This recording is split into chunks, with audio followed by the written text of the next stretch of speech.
నరకబడి అగ్నిలో వేయబడు. ఫలింపని ప్రతి చెట్టుని నరకబడి అగ్నిలో వేయబడు.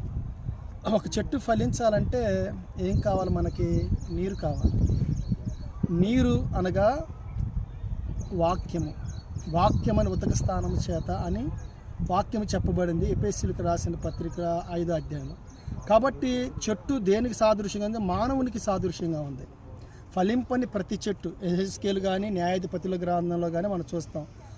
ఫలింపని ప్రతి చెట్టు కూడా నరకబడిన అంటే నీరు లేని చెట్టు ఎండిపోద్ది కనుక వాక్యం లేని జీవితాలు కూడా నశించిపోతాయి. కాబట్టి ఆ వాక్యమే క్రీస్తు. ఆదియందు వాక్యం ఉండు, ఆ వాక్యం దేవుని వద్ద ఉండు. ఆ వాక్యమే శరీరధారి కృపాసత్య సంపన్నుడిగా మన మధ్యలో నివసించడు.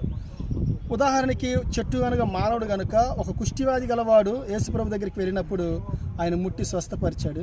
రక్తస్రావం కలిగిన స్త్రీ ఆయన దగ్గరికి వచ్చినప్పుడు ఆమెలో జీవం ఇచ్చాడు.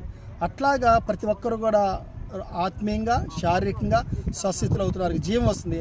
అట్టి జీవం మీకు కూడా దేవుడు దయచేసి మిమ్మల్ని కూడా జీవాహారంతో నింపును గాక. ఈ వాక్యం దేవుడు దీవించి ఆశీర్వదించును గాక. నా పేరు పాస్టర్ రాజేష్ గారు. ఈ యొక్క వర్తమానం నచ్చితే సబ్స్క్రైబ్ చేయవలసింది ప్రభుపేట మనం చేసుకుంటాం. అందరికీ ప్రైజ్.